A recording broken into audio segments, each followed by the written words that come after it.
A oração tem sido a marca da igreja. A oração tem sido a marca do cristão. A igreja tem sido conhecida por uma igreja que ora, que fala com Deus, que tem comunhão com Deus. O cristão hoje, a marca dele, ele é conhecido por um cristão que tem vida profunda de oração. A grande verdade é que a igreja moderna é uma igreja que não ora. Se você nota nas reuniões, cultos da igreja, as reuniões e os cultos que menos vêm pessoas são as reuniões de oração. Não seria isso o caso de tanto escândalo dentro da igreja? Não seria esse o motivo de não haver mais sinais e milagres da igreja? Não seria esse o motivo da mocidade da igreja estar contaminada, corrompida, superficial, carnal, natural, materialista, racional, lógica? Não seria esse o motivo de o crescimento não ser mais como na igreja de Atos? E a cada dia o Senhor acrescentava o número daqueles que haviam de se salvar.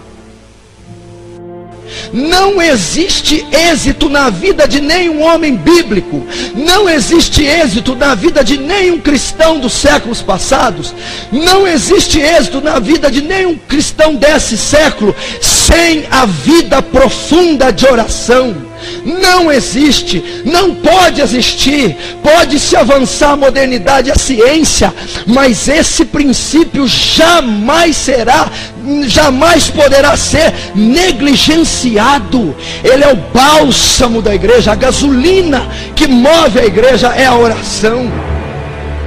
Eu não vejo os líderes, os apóstolos dessa época, os profetas e missionários gabaritados, que ficam nos mais luxuosos hotéis, que fazem congressos e gastam fortunas. Não vejo mencionar as orações, não vejo calos nos joelhos, não vejo olheiras de tanto chorar e orar e interceder pelas almas perdidas. Mas os apóstolos, nós não vamos negligenciar o ministério da oração. Não há registro de nada, e nada que é feito hoje comparado ao desses homens. A igreja de hoje dorme, a igreja de hoje é humana, avarenta, materialista. Os líderes são carnais, naturais, lógicos, não têm essa unção, porque não pregam, não vivem o poder da oração. A biografia fala de Susana Wesley, a mãe de João e Carlos Wesley. Uma mulher que tinha 19 filhos. 19 filhos. E ela dizia: ainda consigo me trancar no quarto durante 1 hora todo dia para passar o tempo em oração com Deus. Quantas mães que têm 2 filhos não conseguem fazer o mesmo? Quantas mulheres desse tempo não oram 10 minutos sequer?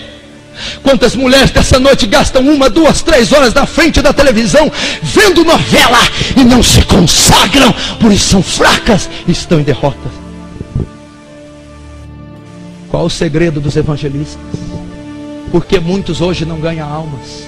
Porque não conseguimos ganhar almas, ganhar a cidade, pregar para colega de trabalho, colega do time, colega de escola, vizinho, por causa da intercessão. A profunda oração é que atrai o pecador para a igreja. O seu patrão só se vai converter mediante a muita oração e gemido. A sua família só virá para Cristo quando você decidir orar dias e dias por ela. Pecadores só serão arrebatados do inferno através de dias e noites gemendo e chorando por elas. É a oração. John Knox, o reformador escocês, uma das biografias mais fabulosas que já se escreveu. Ele era da Escócia. O evangelho, o cristianismo estava corrompido na Escócia, dominado pela igreja romana.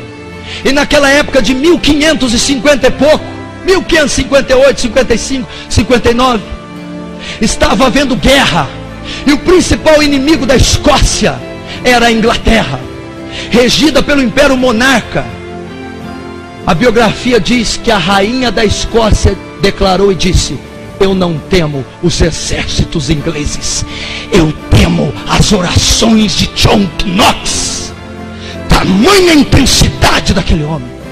A biografia diz que ele parte da Escócia, e depois, quando ele volta em 1559, ele volta para a Escócia.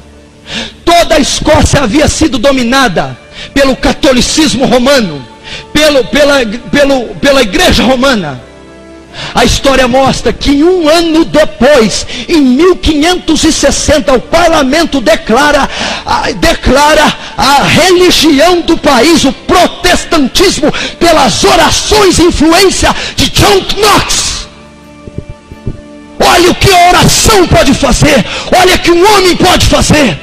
A biografia diz que a mulher o chamava para comer, ele dizia: como eu posso comer com a minha nação perdida? Como eu posso ter fome? Eu tenho que orar. E ele dizia: Senhor, dá-me as almas da Escócia, senão eu morro. George Miller, o grande missionário dos orfanatos. Quem não conhece George Miller? A história diz que, sabe o comentário que faziam de George Miller? Quando esse homem ora, o céu fica em silêncio. Quantos de nós poderíamos ter um título desse? Quando fulano ora, o céu para ouvir a oração. Ore, gaste tempo em oração. A oração muda tudo. A oração te dá saúde, a oração te dá paz, a oração cura todas as feridas, a oração tira você da dependência química, a oração te dá um novo coração, a oração te dá alegria, prazer e razão de viver. Por quê, pastor? Porque a oração não é simplesmente gritar, berrar, falar. A oração é contato com Deus. A oração não é monólogo, é diálogo. A oração é entrar na presença de alguém. Quando você ora, você entra na presença de Deus. E Deus cura, e Deus liberta, Deus transforma, Deus penetra no âmago do seu ser. Deus pega o seu coração e cura todo trauma, toda ferida. Deus tira a química do seu sangue. Deus dá vida a seus ossos. Deus te cura durante a oração. Se você acha que uma pílula é eficaz, se você acha que uma injeção é eficaz, se você acha que um tratamento terapêutico, psicológico é eficaz, você ainda não experimentou o poder da oração, a eficácia de se passar tempos e tempos na presença de Deus. A oração é ter contato com Deus. Quando você ora, Deus vem até você. Ele se entrelaça, se unifica com você. Você é um ser humano com pecado, doença, ira, dor, trauma, cheio de problema. Deus é um ser perfeito, bom, justo, santo. Quando Ele se une a você, não é a sua maldade que é transferida para Ele. Os atributos morais dele, a saúde, a justiça, o amor, a paz dele, são transferidos a você. Todo o mal que está em você é tirado, toda agonia cessa, toda dependência química tem que sair, toda depressão é tirada, porque você está tendo contato com a natureza divina de Deus. Essa é a oração.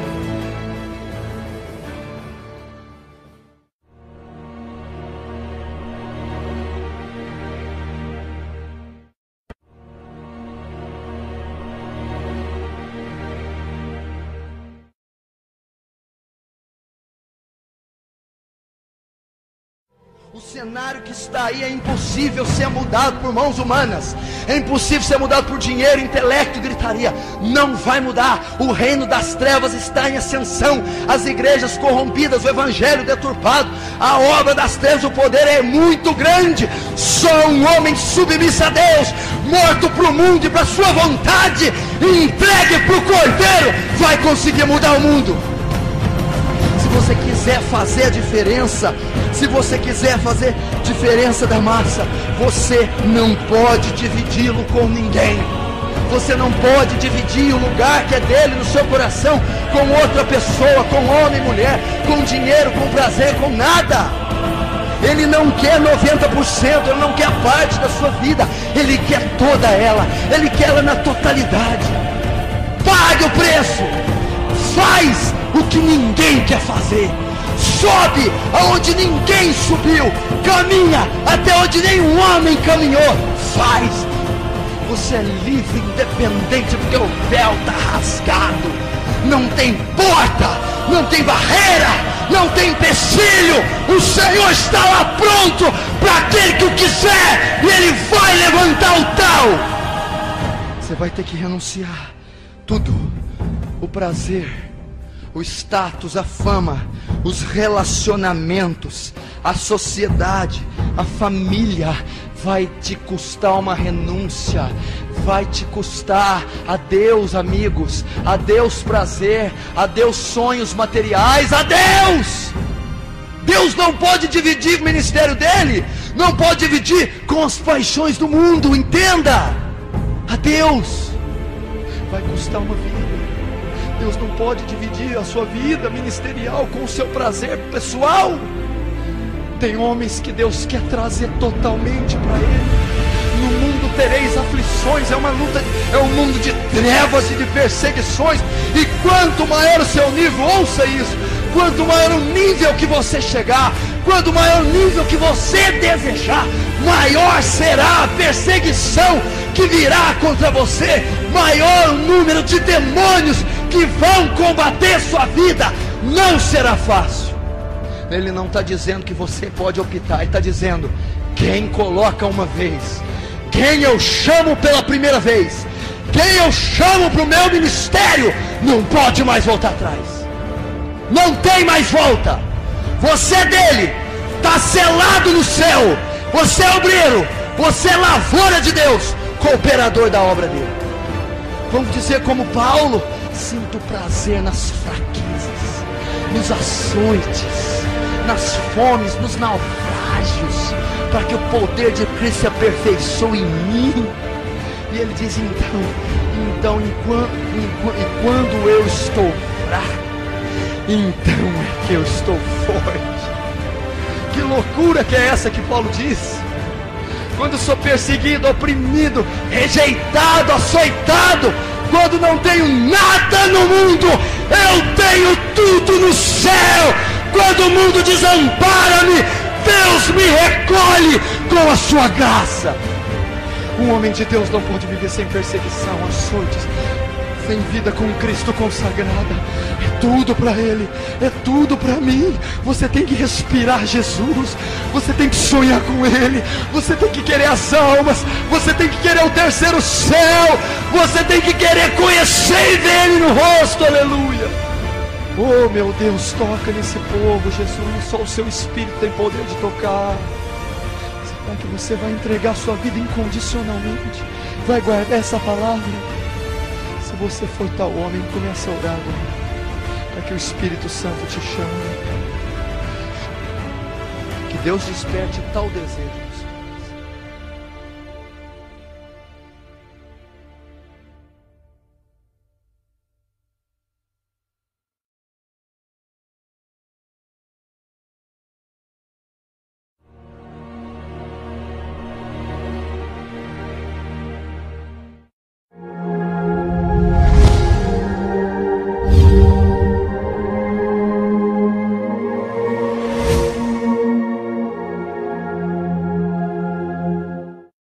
Será que a história nos mostra que o êxito dos grandes heróis da fé foi sem a oração?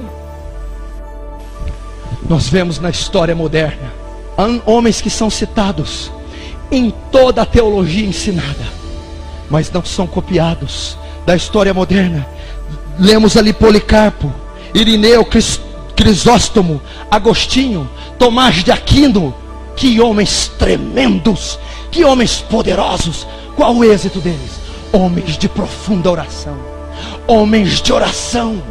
Os reformadores, a Bíblia, a história diz dos primeiros reformadores, John Huss. A história diz que ele morreu queimando, cantando e orando. John Huss, olha que homem tremendo, um homem de profunda oração. Lemos de Jerônimo Savonarola, dos primeiros reformadores. Qual o êxito de Savonarola? O precursor de Martinho Lutero. Um homem de profunda oração. A história diz que as orações de Savonarola eram tão impactantes, eram tão intensas, que toda a cidade, a nação onde ele estava, foi abalada pela oração de Savonarola. Eu vejo Martinho Lutero, um homem que marcou a história, um homem que parece que depois de Cristo conseguiu um impacto na terra e nas eras como quase nenhum outro. Martinho Lutero, a biografia diz que ele orava 3, 4, 5 horas por dia. A história conta que antes dele começar a reforma, antes dele peitar todos os principados, depois de orar assim a madrugada inteira, ele vai destemidamente: não revoga, e cria a revolução, e vem a reforma. E hoje somos filhos da reforma, porque um homem estava de joelhos. E os puritanos, o que dizer dos puritanos?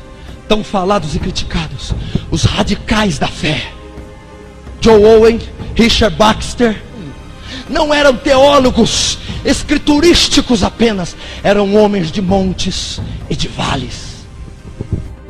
Jonathan Edwards, um dos maiores pregadores, um homem que dizem que a sua consagração e nível intelectual só perdera para o apóstolo Paulo, mais ninguém.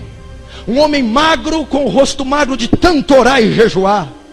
Um homem que até hoje, pecadores nas mãos de um Deus irado. Esse sermão é vendido nas livrarias até hoje.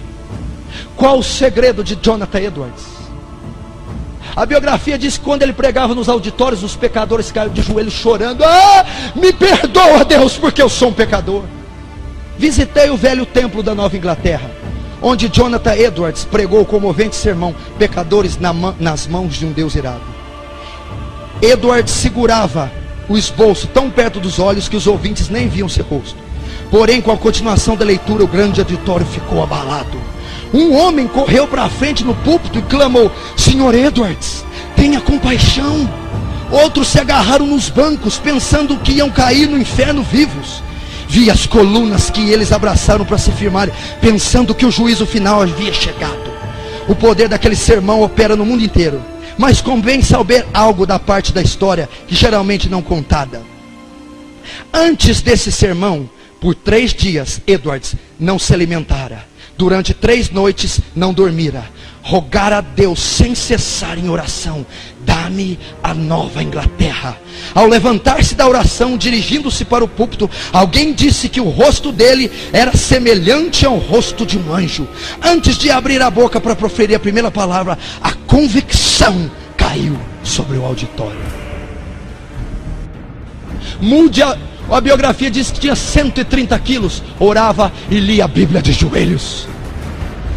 John Wesley, quem não fala de John Wesley? Hoje temos as igrejas wesleyanas que não tem nada de John Wesley.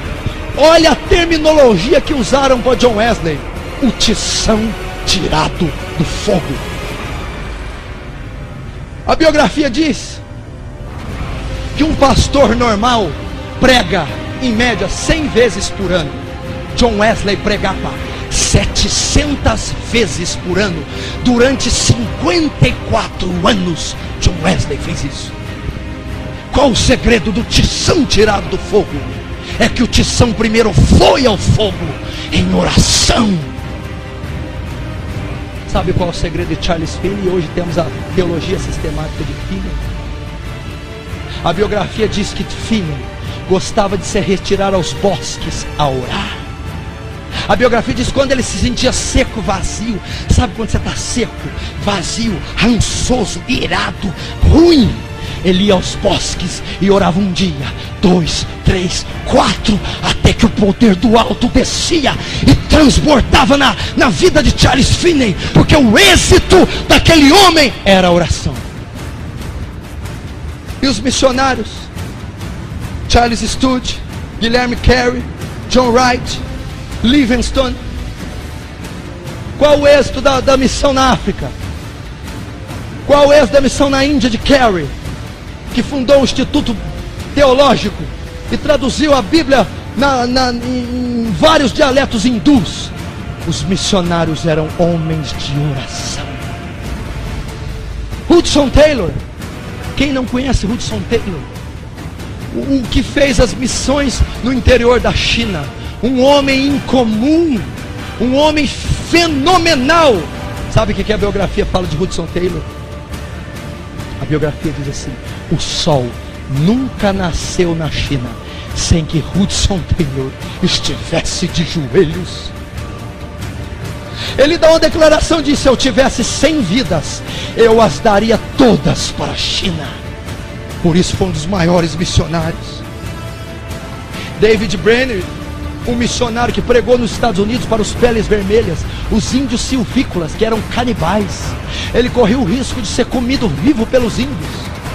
Assim passei a tarde orando incessantemente, pedindo auxílio divino, para que eu não confiasse em mim mesmo. O que experimentei enquanto orava foi maravilhoso. Parecia-me que não havia nada de importância em mim, a não ser a santidade do coração e vida, e o anelo pela conversão dos pagãos a Deus. Desapareceram todos os cuidados, receios e anelos, todos juntos pareciam ser a menor importância que o sopro do vento. Anelava que Deus adquirisse para si um nome entre os pagãos, e lhe fiz o meu apelo com a maior ousadia, insistindo em que ele reconhecesse que eu o preferiria a minha maior alegria. De fato, não me importava onde ou como morava, nem a fadiga que tinha de suportar. Se pudesse ganhar uma para Cristo, continuei assim toda a tarde e toda a noite. Assim ganhei a tribo. George Miller, o grande missionário dos orfanatos. Quem não conhece George Miller? A história diz que, sabe o comentário que faziam de George Miller? Quando esse homem ora, o céu fica em silêncio. Quantos de nós poderíamos ter um título desse? Quando fulano ora, o céu para ouvir a oração. Algumas horas todos os dias eu oro, e ainda vivo no espírito de oração. Oro enquanto ando, oro enquanto deitado, e quando me levanto, estou constantemente recebendo respostas. Uma vez persuadido de que certa coisa é justa, continuo a orar até receber. Nunca deixo de orar. Milhares de almas têm sido salvas em respostas às minhas orações. Olha que tremendo que ele vai dizer: espero encontrar dezenas de milhares delas no céu. O grande ponto é nunca cansar de orar antes de receber a resposta. Tenho orado 52 anos diariamente por algumas pessoas, e creio que elas ainda se converterão. Quem não se lembra do Josué Irion? Ele é brasileiro, mora em Los Angeles, Califórnia. Que profeta aquele homem, que homem de marcas, que homem fantástico. A biografia dele diz que quando ele estava fazendo seminário de missões, ele se acordava de madrugada para ir orar no santuário de oração, onde não havia ninguém. Ele acordava todas as manhãs às 4 da manhã para ir orar e interceder pela restauração da igreja. Um dia ele acorda, está um profeta de Deus lá, e olha para ele e diz assim: Irion, assim diz o Senhor, todas as madrugadas quando você se levanta para interceder para a minha igreja, eu, o Senhor teu Deus, já estou aqui te esperando, porque eu recebo a tua oração. Charles Haddon Spurgeon, o príncipe dos pregadores, ele tinha uma igreja que chamava Tabernáculo. Sabe quantos membros tinha a igreja de Spurgeon? 12 mil membros. 12 mil membros. Perguntaram para Charles Spurgeon: qual é o segredo do crescimento da igreja do Tabernáculo? Charles Spurgeon responde: o segredo do crescimento é porque a igreja do Tabernáculo é uma igreja que ora, é uma igreja de oração. Na reunião da segunda-feira, toda a igreja comparece para clamar pela cidade, para orar uns pelos outros. Por isso é o crescimento. Você já imaginou uma reunião de oração com 12 mil pessoas orando?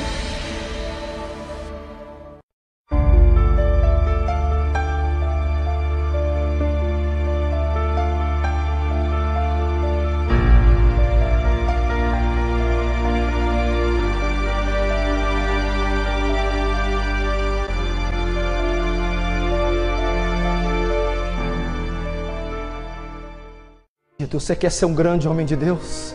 Você tem que saber, sem Ele você está perdido. Você quer ser um cristão saudável? Você tem que entender, sem Ele você não pode fazer nada. Nada! A quem tenho eu nos céus além de ti? E não ninguém na terra que eu queira mais do que a ti. O salmista dizendo, total dependência. Paulo dizendo aos Filipenses no capítulo 3, e na verdade tenho por perda todas as coisas, pela excelência do conhecimento de Cristo Jesus, e considero todas as coisas como esterco para ver se possa alcançar a ti, Deus, a ti, Jesus. Eu tenho por perda todas as coisas. Deus colocou no meu coração essa noite, igreja. Precisa se despertar um avivamento na Cidade Franca. Precisa despertar um avivamento no seu coração. Precisamos de uma geração que tem fome de Deus, que tem sede de Deus, que busca a Deus sobre todas as coisas. Jeremias 29 diz, buscar-me-eis e me encontrareis quando me buscardes de todo o vosso coração, e serei achado de vós, diz o Senhor, e farei mudar o vosso cativeiro. O mesmo Jeremias diz, não se glorie o sábio na sua sabedoria, nem se glorie o forte na sua força, não se glorie o rico nas suas riquezas, mas aquele que se gloriar, glorie nisso, em me entender e me conhecer. Conheçamos e prossigamos em conhecê-lo. Outro salmista diz, como o servo brama pelas correntes d'água, assim a minha alma tem sede de ti. Sede de Deus, fome de Deus. Precisamos retornar ao primeiro amor, aquele tempo que varávamos horas de madrugada orando, aquele tempo que guardávamos de qualquer pecado. Primeiro amor, despojando do velho homem com seus feitos, se renovando do homem para a imagem daquele que o formou, santo, santificando olhos, pensamentos, corpo, tendo uma vida devocional a Deus, vivendo para Deus e somente a Ele. A igreja está precisando disso.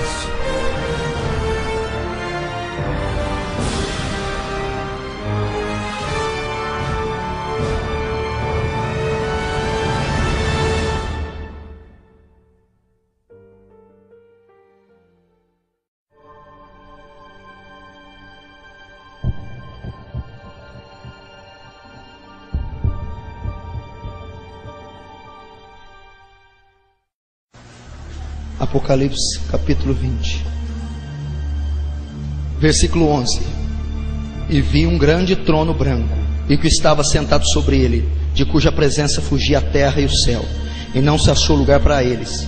E vi os mortos, grandes e pequenos, que estavam diante do trono, e abriram-se os livros, e abriu-se outro livro, que é o da vida, e os mortos foram julgados pelas coisas que estavam escritas nos livros, segundo as suas obras. Agora vem a parte que todos nós devemos temer. A Bíblia diz que todos estarão de pé diante de um trono branco.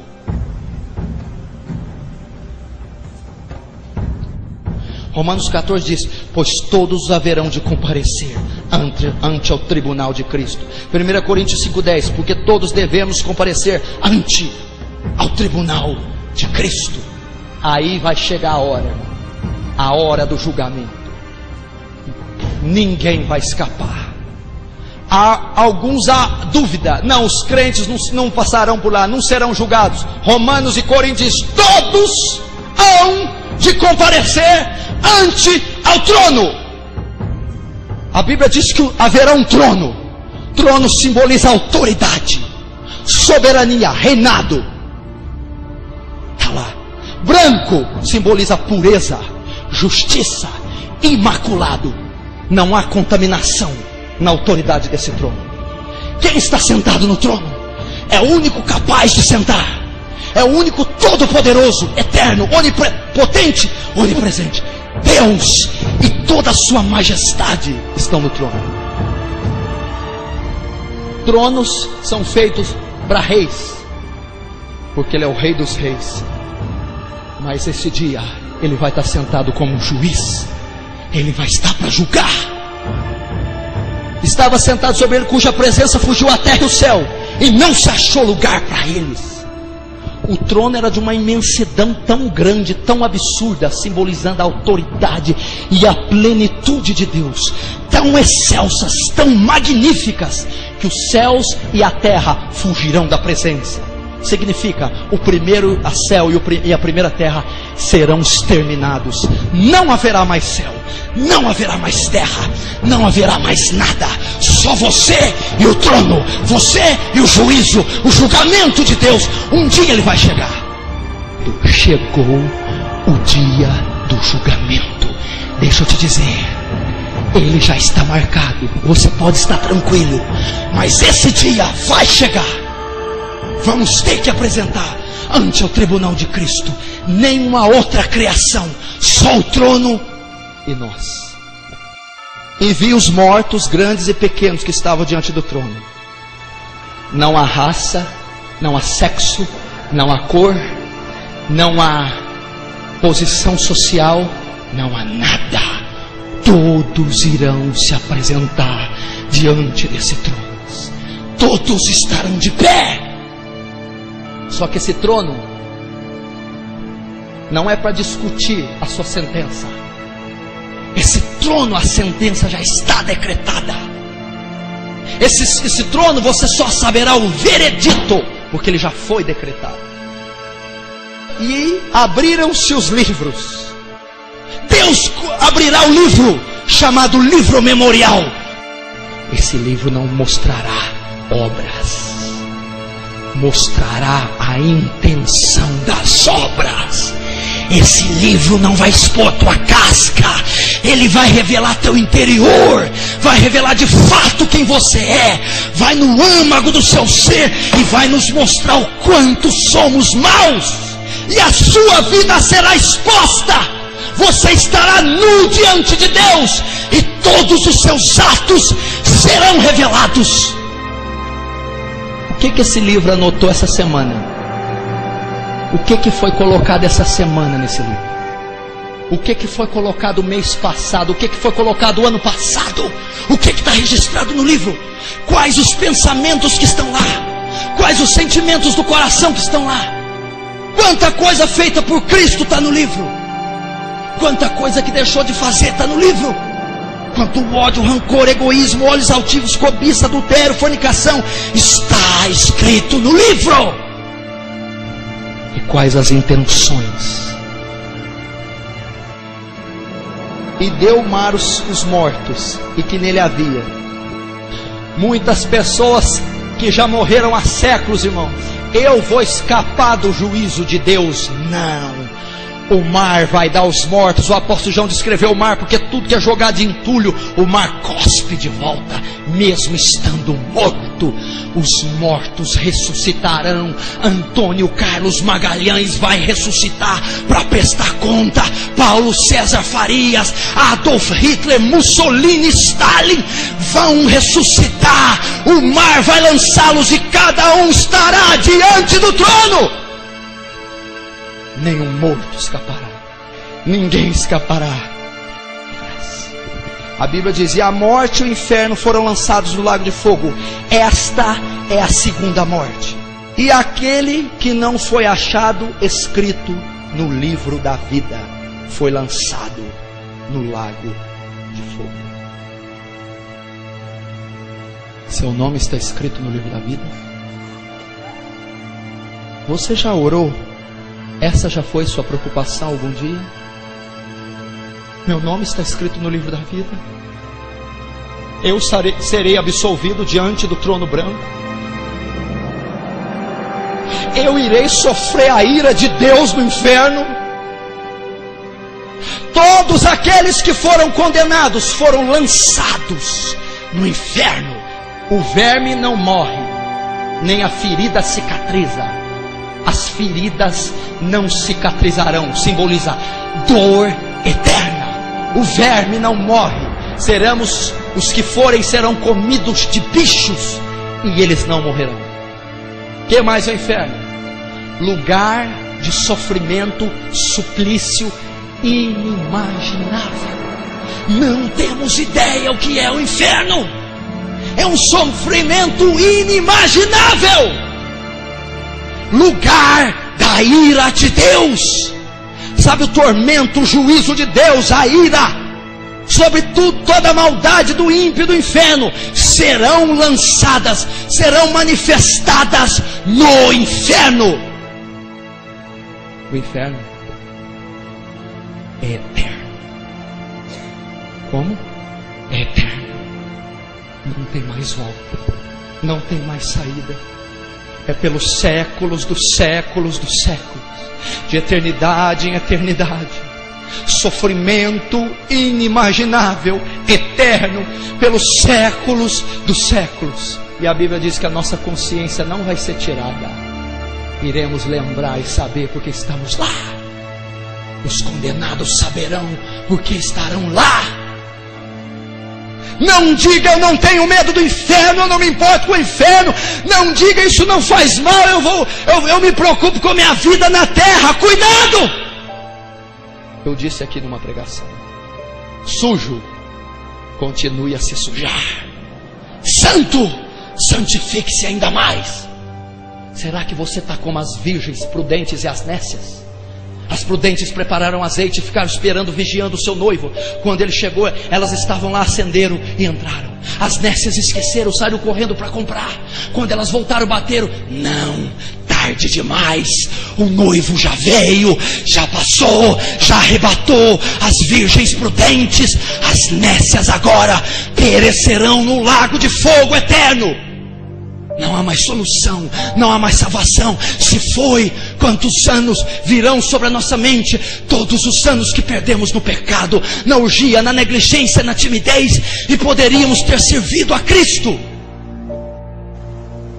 A Bíblia diz assim: não temais aquele que pode matar o corpo, antes temais aquele que pode fazer a sua alma perecer no inferno. Eu quero que você tema. É onde você vai passar a eternidade. Não me importa como você vai morrer, como Cristo vai te levar, se vai ser dormindo com um semblante feliz ou assassinado, desde que você acorde na eternidade. Isso é importante.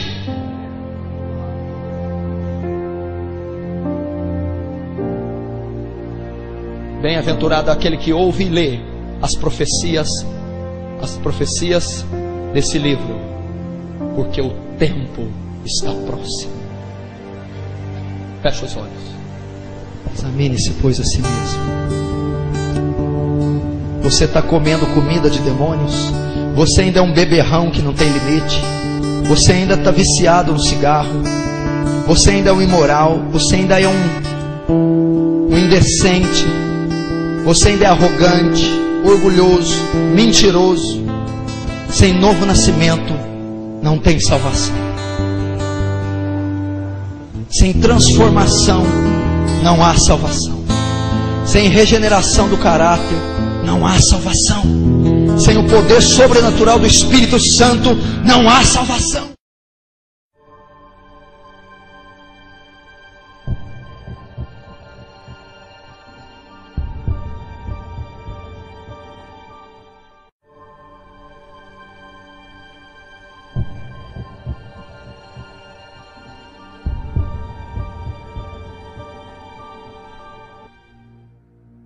Você se considera um cristão? Qual é a ideia que você tem de ser cristão? Será que você é cristão porque você usa uma roupa social? Porque você põe terno? Porque você põe um vestido longo? Porque você não corta os cabelos? Será que você é um cristão porque você acende vela para algum santo? Aquele que é da fé católica, que vai me ouvir pela vida? Será que você se considera um cristão porque vai a uma procissão, faz uma novena, paga uma promessa? Será que você se considera cristão porque ora em línguas estranhas? Será que você se considera cristão porque vem aos cultos? Porque tem uma igreja, congrega, porque vai à missa? Muitos de nós pensamos e achamos que somos cristãos só por nascer no Brasil. Não, o Brasil é um país cristão. E isso é o suficiente para me fazer cristão? Ser cristão significa, João capítulo 3, quem não nascer das águas e do Espírito, quem não nascer de novo, não entrará. Ser cristão, então, meu filho, não é encher de volume uma igreja, não é acender vela para tudo quanto é santo, não é cobrir de roupa desde a cabeça ao seu dedão do pé, não é pôr uma gravata, não é cultuar num templo, é nascer de novo, é o seu caráter velho, que rouba, que é adúltero, que é carnal, que é hipócrita, egoísta, iracundo, chato, ser transformado num caráter bom, cheio de amor, perdão, mansidão e santidade. Isso é ser cristão. Jesus falou assim: por que me chamais Senhor e não façais o que eu peço? Você me chama Senhor, mas o meu senhorio não está em você. Você me chama Senhor, Senhor, mas não obedece os mandamentos que o meu Pai trouxe a essa terra. Aí ele completa: nem todo aquele que diz Senhor entrará no reino dos céus. Nem todo que diz Senhor é cristão, mas só aquele que faz a vontade do meu Pai.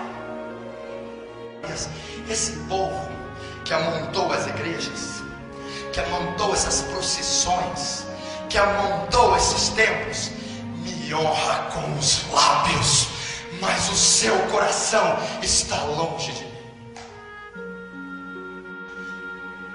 Aquele que diz estar nele deve andar como ele andou, seguir a ele, imitar ele. Ainda vou dar uma pausinha aqui porque eu não aguento. Tem tanta gente que imita tanta gente. Oh, mas a coisa mais fácil do mundo é imitar o Maradona, imitar o Pelé, o Michael Jordan. A coisa mais fácil do mundo é imitar os artistas da Globo, aquele que pega facinho. As menininhas desde pequenininha imita Alegria e Companhia, Xuxa, imita facinho. Por que não imita o Cordeiro de Deus? Por que não imita Jesus de Nazaré? Imita gente profana, adúltera, imita o autor e consumador da fé, imita o santo de Israel, imita aquele que tem nele a imortalidade, imita Deus, imita Jesus. Amém? Não teve homem igual a ele nessa terra, nem nunca vai ter, jamais, jamais, jamais. Ele é o único. Isso é ser cristão.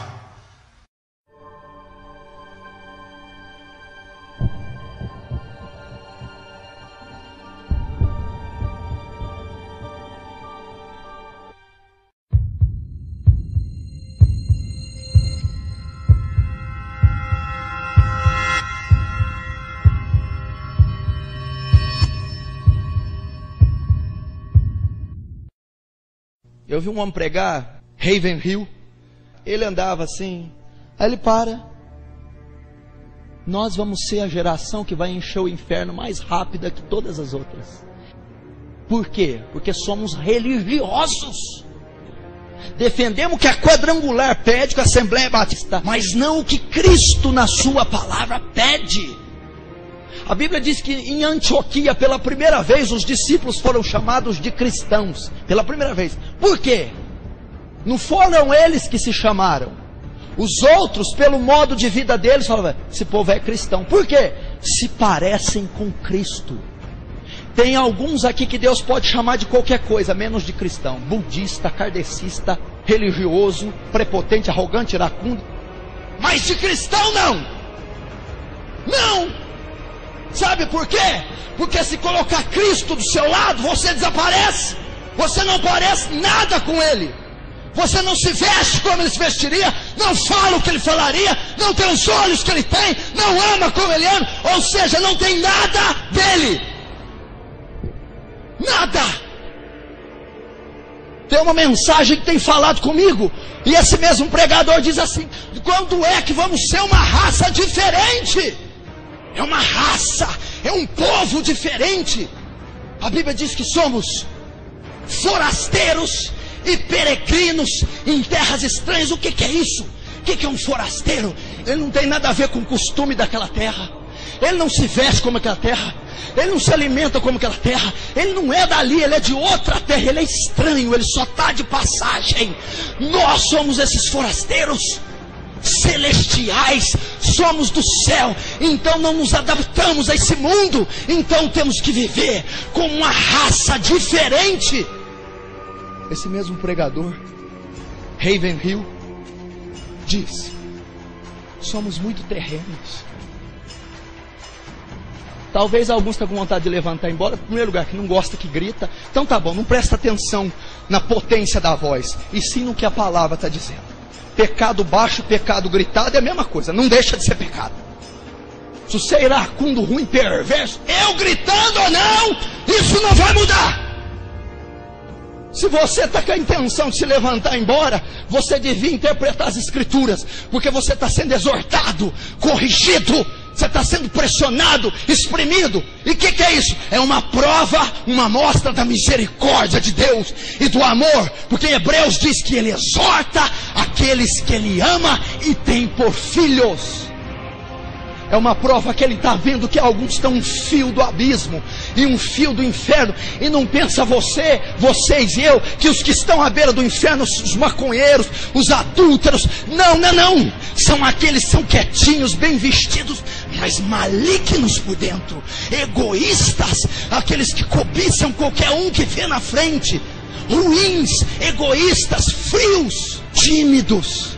Pessoas que têm anos de conversão, mas não tem um fruto. Escuta o que João 15 diz: a árvore que não dá fruto é cortada e seca-se e leva ao forno. Não iríamos ver aqui, se o seu coração fosse revelado, desejo de amar Deus, desejo da cruz, paixão pelo sacrifício, amor ao próximo, desejo de obra de caridade, não iríamos ver. Iríamos ver casamento, luxo, satisfação financeira, profissional, e qualquer restinho seria dado a Cristo. Quanto temos feito para Cristo? Não vejo finais de cultos, pessoas dizerem: eu quero mais de Deus, eu quero me santificar, eu quero um encontro com Deus, eu quero uma experiência com Deus, eu quero ser homem e mulher de Deus, eu quero vencer o pecado, eu quero vencer o velho homem, eu quero deixar de ser terreno, racional, lógico, humano. Não vejo, mas eu venho essa noite com necessidades. Tenho problemas a ser resolvidos. Tudo bem, mas limitar o evangelho de Cristo só a um bem material é absurdo. Trocar o eterno pelo finito é absurdo. Será que o sangue dele, tão valioso, está sendo submetido a isso? O cristão não se faz cristão por estar, por congregar, por fazer parte da religião. Ele tem que passar pelo novo nascimento. Ele tem que se parecer com Cristo. Deixa eu te fazer uma pergunta. Lá no seu emprego, lá na escola, lá no quarto com a tua mulher, lá com os filhos, você pode ser chamado de cristão? Quando alguém olha para você e diz: você é parecido com Cristo, você me lembra aquele que veio de Nazaré, você me recorda aquele que eu li e lia nas Escrituras, você fala como ele, você se posiciona como ele, você caminha como ele, lá na escola, no emprego, em casa. As pessoas que estão ao seu redor olham para você e dizem: você se parece com Cristo. Paulo diz: sede meus imitadores, como eu sou de Cristo. De Cristo, o maior apóstolo da Bíblia, o maior homem de Deus que pisou na terra depois de Cristo. Qual o segredo de tamanho poder, de tamanha autoridade do grande apóstolo Paulo? Ser imitador de Cristo, imitá-lo nas ações, condutas, reações, pensamentos, sentimentos, palavras. Isso é ser cristão. As multidões alvoroçavam querendo as curas, as portas abertas, querendo os casamentos, querendo abrir a visão do cego. O coxo queria andar, o leproso queria ser limpo, a multidão faminta queria comer, mas quando ele disse que teríamos que comer da carne e do sangue, eles o abandonaram. Eles não queriam nada que ele produziu de caráter eterno. Eles queriam terreno. Não, eu quero algo rápido agora. Não, eu não vim dar isso a vocês, disse Jesus. Eu vim dar vida eterna à multidão. Eu não quero isso. Somos semelhantes à multidão. Lá nos pés da cruz, quando ele foi julgado, condenado à morte, onde estava a multidão? Onde estavam os aleijados, paralíticos, coxos, cegos? Onde estavam os famintos alimentados? O deixaram pregado na cruz, morto. Ele não pode produzir mais nada. Acabou. Ele não pode produzir milagre. Ele não pode curar. Eu não vou seguir mais. Não sabiam eles que ele estava produzindo na cruz a maior graça dada ao homem, a salvação. E todos que o deixaram lá não foram salvos. Espírito Santo, traz à tona tudo que está alojado. Mesmo os mais santarrões, mesmo os fariseus, mesmo os que dizem não me julguem, mesmo esses também não escaparão. Não escaparão. Ninguém, Senhor. Nem a mim mesmo. Ninguém. Ninguém, Senhor. Ninguém, Senhor. Senhor, à medida que os corações se abrirem, quebranta-os. Porque eu sei que tem irmãos que conseguem ver o seu estado miserável e ainda se endurecer. E ainda não se quebrantar. E ainda não temer, Senhor. Eu sei que existe esse tipo de pessoa. Eu sei que existe tipo de pessoa que a maldade é tamanha que elas não se incomodam, elas ignoram a Ti, elas cospem na cruz, elas são como Anás, Caifás, os fariseus. Elas são capazes de pregar o Cristo se Ele voltar de novo. Elas são capazes de julgá-lo, de furar as mãos dele, de furar o lado, de colocar a coroa de espinho. Elas são capazes de mandar Cristo de volta ao sepulcro. Elas são, eu sei que elas são. Oh Senhor, traz a nós uma reflexão da nossa vida. Oh Jesus, meu Deus do céu. Espírito Santo, que eles não recebam essas palavras como vinda de homem, como agressão. Espírito Santo, é o Senhor abrindo os ouvidos, é o Senhor falando. Espírito Santo produz arrependimento, contrição, quebrantamento. Espírito Santo, tira as escamas desse homem, tira as escamas dessa mulher. Espírito Santo, esse coração de pedra, de aço, Espírito Santo, quebranta, pois a Tua palavra é martelo que esmiuça a penha.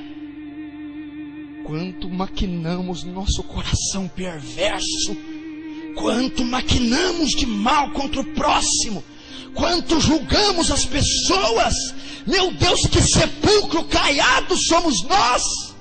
Oh Espírito Santo, quem pode se julgar bom e reto diante do Senhor? Quem pode ser santo diante da sua imaculada presença? Somos reduzidos a pó, a cinza, a excremento, a trapo de imundícia. Quando é que vamos acordar? Bendito seja o nome do Senhor.